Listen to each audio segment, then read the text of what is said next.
안녕하세요. 많이 힘드시죠? 네. 사실 어머님들이 이 설명회 안내 문자 받으셨을 때 이 2부가 대학별 논술 대비법 아마 이렇게 써져 있었을 겁니다. 그럼 이제 어머님들이 기대하시는 설명회는 아마 뭐 연세대학교 논술 준비는 이렇게 해야 되고, 뭐 성대 같은 경우 이렇게 해야 되고, 뭐 서강대 같은 경우 이렇게 해야 된다. 이렇게 각 대학교의 어떤 논술 대비법을 알려주지 않나 싶어서 그런 정보들을 조금 기다리고 있을 거라고 생각을 했는데, 사실 그 대학별 논술 대비법은 각 대학교 입시 요강들이 확정이 되고, 그 다음에 그 대학들이 이제 모의 논술을 봐요. 마치 수능도 보게 되면 3월하고 6월에 모의 수능을 보듯이 논술도 모의 논술을 보는데, 보통 모의 논술을 언제쯤 보냐면은 4월 한 말부터 그리고 6월 달, 7월 달까지 모의 논술을 봅니다. 그래서 각 대학교의 모의 논술 문제들이 어느 정도 조금 나오고, 그다음에 각 대학별 입시 요강들이 어느 정도 조금 확정이 되면 저희가 그때 대학별 논술 대비법과 관련된 설명회를 따로 할 거예요. 시점은 언제냐면 올해 기말고사 휴강 기간 정도가 될 겁니다. 그래서 수식 콘서트라는 이름으로 뭐 연서성, 그다음에 뭐 상위권 대학교, 그다음에 뭐 중위권 대학교, 그다음에 인서울권 대학교 이렇게 묶여서 각 대학교 논술 대비법 설명회가 있을 테니까 그때 좀 참고로 해서 들어주시면 되고요. 저도 보통 설명회 때 제 강의 자랑보다는 사실은 가장 일반적인 어떤 논술, 준비법과 관련된 이야기들을 해서 오늘은 그냥 아주 심플하게 그냥 제 자랑만 조금 하고 끝내겠습니다. 시간은 한 10분 정도 소요될 것 같아요. 어, 제가 가르쳤던 친구들 중에 조금 이제 기억에 남는 친구들을 한번 이렇게 좀 모아봤는데, 뭐 이제 한양대학교는 뭐 이제 앞에 뭐 들어보셨다시피 인문계열 같은 경우에는 경쟁률이 엄청 높아요. 보통 이제 100대를 넘어가는데, 합격한 친구들 중에서 조금 이제 뭐 기억 나는 친구들 몇몇을 조금 소개해 드린다면은 그 맨 위에 이제 연영과 붙었던 친구, 한양대 연영과 붙었던 친구 같은 경우에는 삼수에서 들어갔습니다. 근데 이제 이 친구가 대일외고 다녔었던 친구인데, 현역 때 저한테 수업을 들었었어요. 근데 이제 이 친구하고 이렇게 첨삭 시간에 글을 보다 보면 얘는 글이 약간 좀 예술 쪽 성향이 있는 것 같아서 넌 나중에 계열이 너가 뭘 해야 될지 모르겠지만 아마 너의 앞으로 어떤 진로는 예술 쪽으로 나가는 게 어떨까 그런 상담을 한 적이 있었었는데 그 친구가 그러더라고요. 자기는 평생 예술 쪽에 재능이 있는 것 같다는 얘기를 한 번도 들어본 적이 없다고. 그래서 이 친구는 원래 이제 꿈이 당시에는 이제 공무원이었고 그래서 당시에 현역 때는 지방에 있는 어떤 수도권 대학교 행정학과에 진학했던 친구입니다. 근데 이제 대학을 다니다가 대학교 2학년 때 행정학과 수업들이 조금 별로 재미도 없고 그리고 갑자기 드라마나 영화 제작을 하는데 꽂혀가지고서 어, 작년에 한양대학교 논술 준비를 하고 연영과에 들어갔던 친구예요. 그래서 약간 조금 기억이 나고 그다음에 밑에 그 정외과 친구 같은 경우에는 제 지인의 따님이었습니다. 제 지인의 따님. 제 지인은 국어 선생님이었는데 딸을 이제 고등학교 3학년 때까지 지켜보니까 애가 게임에만 관심이 있고 공부에는 별로 관심이 없고 다른 전형으로는 도저히 인서울권도 조금 힘들 것 같아서 우리 딸을 조금 책임지고 논술을 보내달라 해서 5월 달쯤에 왔어요. 그래서 그 친구를 이제 그때부터 조금 가르쳐 가지고서 결과가 이렇게 나왔죠. 지금 아주 밥을 잘 얻어먹고 있습니다. 지인분들한테. 그다음에 밑에 그 한양대학교 미디어 커뮤니케이션 학부를 합격한 친구는 이 친구는 원서 6개 중에 5개는 수능 최저 있는 데를 썼고 하나 유일하게 최저 없는 데를 한양대만 썼는데 막상 수능을 봤더니 수능 최저를 하나도 못 맞춰서 쓸 수 있는 학교는 한양대 미디어 커뮤니케이션밖에 없었던 거예요. 여기 떨어지면 이제 이 친구는 재수였겠죠.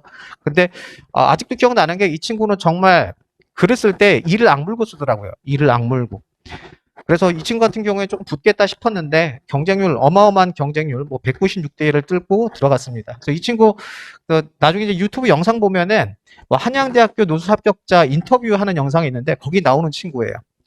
수업 같이 했었었고요. 그다음에 뭐 이제 뭐 밑에 하나하나 얘기하다 보면 되게 조금 길어질 것 같아서 왜 보면은 끝에서 네 번째 이제 중앙대 경희대 중문과 동시에 합격했던 친구가 있었었는데 이 친구는 일요일 날 아침에 수업을 하려고 출석부를 보니까 생판 듣도 보도 못한 학교 이름이 적혀 있는 거예요, 출석부에. 그래서 이 학교가 어디냐라고 했더니 학교가 과천에 있대요. 집이 과천이죠. 근데 과천에서 중계까지 온 겁니다. 그래서 너 과천에서 여기까지 왜 왔니? 했더니 자기 뭐 친척 언니가 저한테 이제 수업을 듣고 합격을 해서 친척 언니 소개로 여기까지 왔대요. 그럴 거면 강남이 더 가까운데 그냥 강남으로 가지 왜 여기까지 왔어? 그래서 제가 이제 가나마냐 집에서 조금 가까운 데 다녀오고 그랬는데 애가 끝까지 좀 믿고 다녀보겠다고 해서 1월 달부터 정말 12월 달까지 과천에서 중계로 왔다 갔다 하고 논술로 붙었던 친구라 기억이 조금 납니다.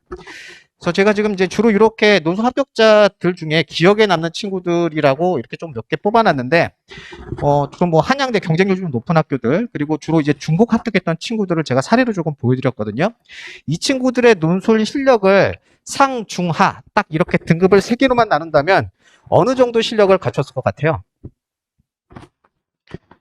적어도 복수 합격하려면은, 혹은 경쟁률을 100대 1 넘게 뚫으려면은, 사실 논술 실력이 얼추 상에 가까운 수준에 이르러야 됩니다. 자, 그런데 이 친구들을 제가 저하고 얼마나 조금 수업을 했나 그 기간들을 조금 한번 분석했더니 짧게는 5개월, 그 다음에 조금 이제 오래 한 친구는 저하고 한 1년 정도 했더라고요, 수업들을.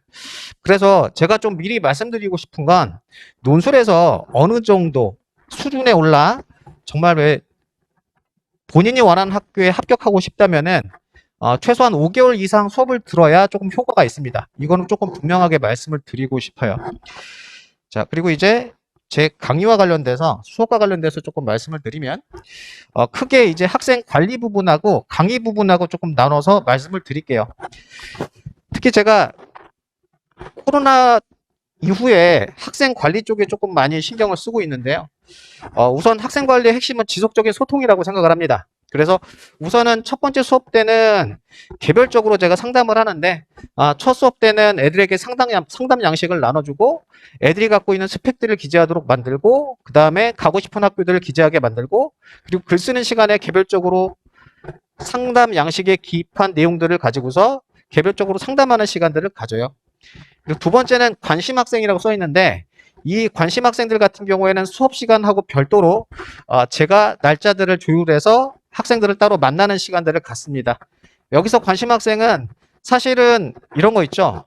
생각보다 약간 독해나 글 쓰는 능력들이 조금 따라오는 속도가 더딘 친구들, 그 다음에 두 번째는 코로나 때문에 수업을 조금 많이 빠진 친구들, 그리고 개별적으로 다른 고민이 있는 친구들 같은 경우에는 개별적으로 따로 시간들을 조율해서 상담과 첨삭 일정을 조금 잡습니다.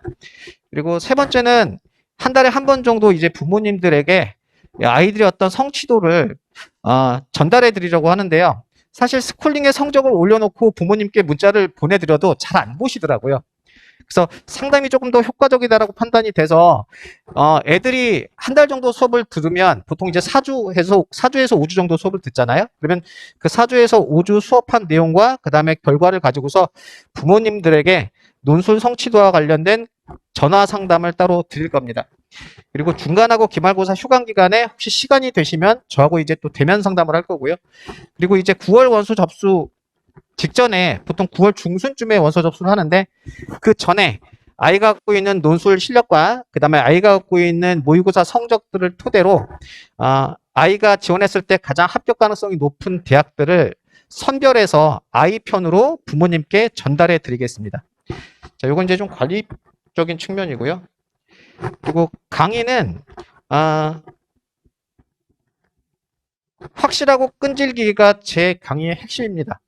그래서 여기 지금 이렇게 보시면은 제가 애들하고 이제 수업을 할 때 탄소한 내용이라고 보시면 되는데 왜 글이라는 게 주관식이고 그 다음에 논리라는 것들의 흐름이라는 것이 한눈에 명확하게 드러나야 애들이 이해할 수 있기 때문에 이렇게 논리를 시각화해서 애들에게 명확하게 전달을 하고 있고요. 자, 그리고 여기 한 번에 제가 쭉 써놨는데 간혹 학교 측에서 발표한 예시 답안이 조금 어렵거나 혹은 부족하다고 판단이 될 때 그때 제가 개별적으로 다시 예시 답안들을 작성을 해서 강사 답안들을 애들에게 제공하고 있습니다. 그다음에 제시문이 조금 너무 어려울 때 요즘은 별로 그렇게 지문들이 별로 어렵지는 않은데 주제가 좀 어렵거나 지문들이 어려울 땐 생활 밀착형 사례를 제시함으로써 애들의 어떤 이해도를 좀 돕고 있고요. 그리고 논술은 기본적으로 내가 알고 있는 생각들을 내가 이해한 내용들을 문장으로 쓰는 것이기 때문에 표현력이 상당히 중요합니다. 그래서 그런 표현력을 향상시키기 위해서 제가 직접 만든 10점말 프리 퀴즈와 그다음에 애들에게 논술용 노트를 따로 나눠주거든요. 제가 따로 구매해서 그 논술용 노트에 애들이 익히고 싶은 단어를 정리해서 그 단어에 대한 이해력들을 함양시켜 가고 있습니다. 그리고 주제는 저 같은 경우에는 인문사회 경제를 골고루 섭렵하고 있고요. 그리고 이 다섯 번째는 아까 부모님이 보셨듯이 이 스쿨링이라는 앱을 통해 애들의 성적들을 객관적으로 평가를 하고 학생들의 장단점을 분석하고 있습니다. 자, 심플하죠? 그래서 저는 학생들과 지속적으로 소통하기 위해서 노력을 하고, 그리고 강의는 확실하고 끈질기게 하니까 저는 이렇게 부모님들이 저의 이미지를 좀 가져주셨으면 좋겠어요. 사실 어머님도 저 이렇게 보시면 알겠지만 제가 17년 동안 이 외모로 살아왔거든요. 이 외모로 살아왔어요. 저 같은 외모를 갖고 있는 사람들은 강의를 못하면 안 돼요. 강의를 못하면 이 시장에서 빨리 사장이 됩니다. 잘할 수밖에 없어요. 어쨌든 애들 믿고 맡겨주시면 열심히 한번 가르쳐 보겠습니다. 개강일이 3월 6일 수요일일 거예요. 그래서 그때 조금 시간이 되는 친구들 같은 경우에는 저하고 조금 논술 수업을 해서 나중에 합격의 영광들을 조금 맛보는 그런 좋은 결과들을 같이 만들어 갔으면 좋겠습니다. 자, 여기까지 설명을 드릴게요.